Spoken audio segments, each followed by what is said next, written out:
Hey folks, Derek from ForeGolf Custom here. Just a quick oversight before we start. This information is free.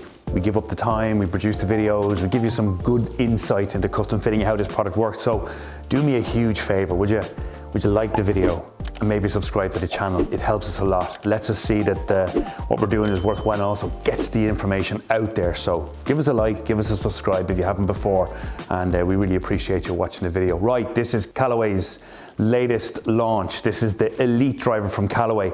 It's a bit of a cap dot to Eli Callaway, E-L-Y Callaway. That's why it's spelled E-L-Y-T-E.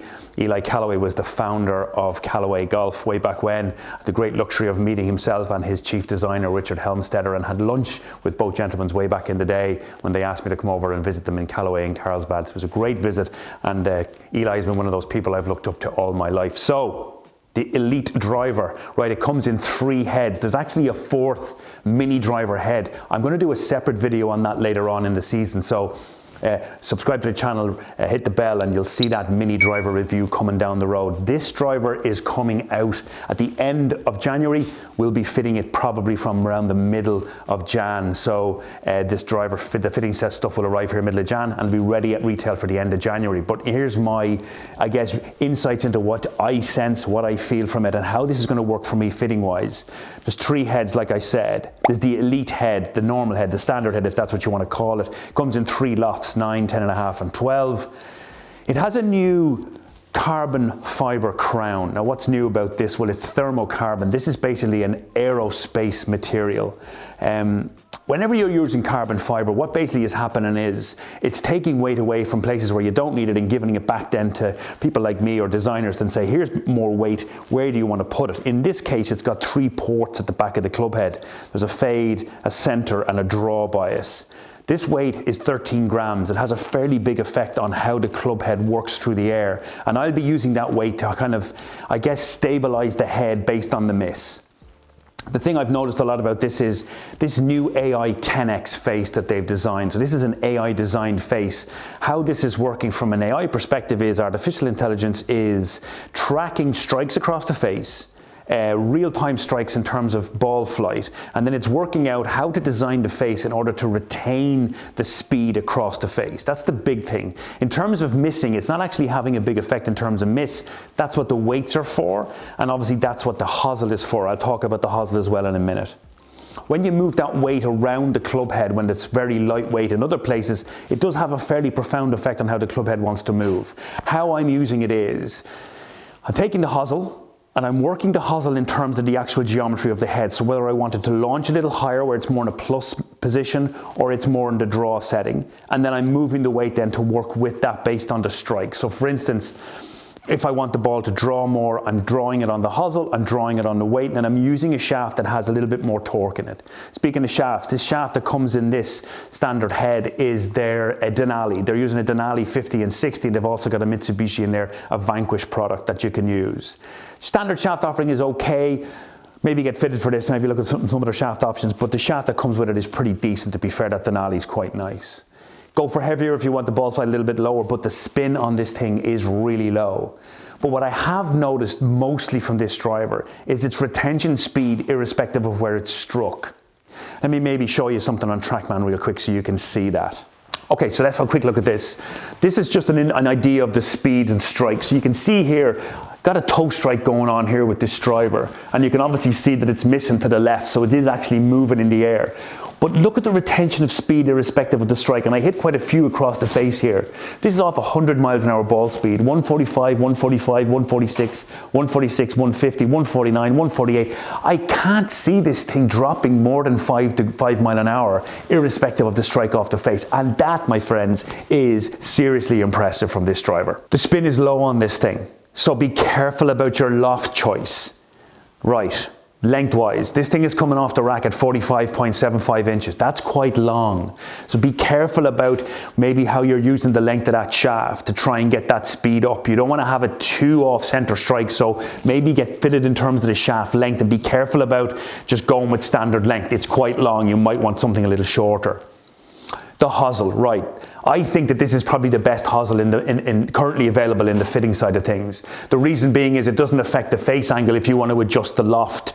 So when you want to go +2 on the hosel, you make the driver launch a little bit higher, spin goes up a little bit. If you want to come down, there's a minus, there's also a +1, but there's a draw setting as well where you can actually rotate the head a little bit closed, so it works really well. The only thing is, just be careful. This driver tends to sit a little bit open at address. I think it's to do with the way that the back edge is designed. The driver kind of sits back on itself a little bit and sits a little open. So just be careful when you're getting this driver that if that has a big effect over you, you might want to look at something else. But for me, I wouldn't really use the kind of the sitting position as anything to do with the contact position. So statically and dynamically, it's gonna all work together, so don't worry too much about it, but do be aware that it sits a little bit open on all 3 heads. Right, the second head is the X Head. Again, has the same carbon fiber crown, but has only 2 weight positions. There's no fade setting in this. I really, really like this driver. It sounds great off the face. It still has the same 10x face, but that weighting at the back is still 13 grams, but somehow this X driver sounds faster. It has a slightly higher resonance, so the strike off it is really crisp. Put in the comments below if you've hit this driver and you've noticed that the sound off this thing, it feels so fast. Again, it spins low. So be careful again about loft. You might want to go up into the 12 degree. It does come in 9, 10.5 and 12. You might want to go up into the 12 in this, or like I said, use the 10.5 and get that hosel to work for you to get that launch parameter just right. Okay, something I've noticed as well. When you take the carbon fiber aspect of this driver, how I'm using that is, I'm creating stability in the club head in terms of the strike off the face. So I'm either putting the weight into the slight bit of draw or at the back for the highest moment of inertia to keep it balanced. And then I'm using the shaft and the hosel to work on the miss.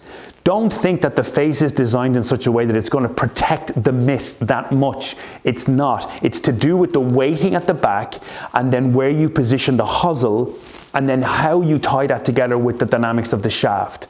With the X Head, I'm going a lot lighter. They have 2 shaft weights. They have a 40 and a 50. Keep that shaft weight light in that head. I'm looking at 50 grams. I'm really going down into a couple of 45 gram shafts just to keep the weight light so that the club head is working all the time. So I'm creating stability with the head, consistency in strike from the speed across the face. I'm holding the spin and the launch together based on the way that it's designed and the weighting. And then I'm using the hosel to manipulate the head to create the correction of the miss and tying the shaft into it. Really important that you do that. Don't think that the driver off the rack, put it onto play and it's suddenly going to save you from the misses. You're going to have to hit the other points in terms of the adjustability to get a club to work right. Right, the pièce de la résistance. The head that I think is going to be one of the big gains for 2025 for that better golfer. If you're a low handicapper, if you're a bomber, if you swing it fast, if you've got loads of speed, you have to look and test at the Elyte TD, the triple diamond driver. Still has that carbon fiber head, a crown, but they've put a gloss finish on it. It's a really, really nice looking driver. Sets up a little bit open, which always suits the better player. Still has the adjustable hosel in order to dial it in, but it's coming in 3 lofts. It's 8, 9, and 10.5. Whoever's going to use that 8 degree, I don't know, because this thing spins extraordinarily low. Hence the TD, the triple diamond, is a driver design that Callaway brought out for the better player and pro. It's designed to spin the ball very low. It does. It spins it low. Be careful. Don't go too low in loft because the launch angle will drop, the spin will drop, and this thing will fall out of the air like a dead pigeon. Make sure that you're dialing the loft in to suit your launch parameters. Work off your window of flight, so get the ball into the air. So you might want to go up in loft in this thing just to get that launch up. If you're very positive attack angle, make sure that you're dialing the loft in to suit that attack angle. If you're really positive, that 9 is probably going to do the job. In terms of weighting, there's 2 weights that you can transfer, so you can move it back and forward. If you move the weight into the back of the head, that's going to create a little bit more forgiveness from the club because the moment of inertia is further back from the face. If you move the weight up to the front, it's going to drop the spin rate quite dramatically. So with that weight is forward in the forward port, the spin comes down. I'm going to be putting 70 gram in this thing. It's coming with a really nice Mitsubishi black 1K in 60 and 75 in S and X, and it's also got a Denali in there as well in the 50. Not sure who's going to use that, but it does come as available as one of their stock custom options. I'm going to be going 70 gram in this. I'm going to be using a lot of X-Flex in this. The Diamano whiteboard is going to be coming out for this driver. This driver head is going to be one of the key performers in that better player category for 2025. Mark my words. All right, let's summarize. This driver is great. Is it as good as last year's model at AI Smoke? It's pretty much obviously the same-ish design. There's a little refinement in terms of the face. As I said, I'm noticing really high retentive speeds across the face. I haven't seen anything drop under 5 miles an hour off the misses. That's pretty impressive. So it's a driver to consider if you want something that's more consistent for speed off the face. It's also a driver, if you're struggling with a big miss, that you can then manipulate the club to suit. It's going to suit the slicers out there. And it's a really, really nice driver in terms of strike. Looks clean, hits clean, very fast off the face, very speed retentive. So it's kind of a really good club. I love the adjustability of this thing. And it's going to be a real big hit for us from fittings. We're definitely going to see this working into our fittings for the year because of the ability for me to rotate and move the club around the player and get it to be a lot straighter with, again, that retentive speed. So it's going to be keeping the distances up and far. Bottom line, if you're thinking of a driver 2025, probably going to want to have a look at this thing. It's really good and I really like it. Be interesting to see how it works out from fittings going forward. Really appreciate you watching the video. Don't forget to give us that like. It's really important, and subscribe. This is all about fittings, and I'll see you at the next video. Thanks for watching.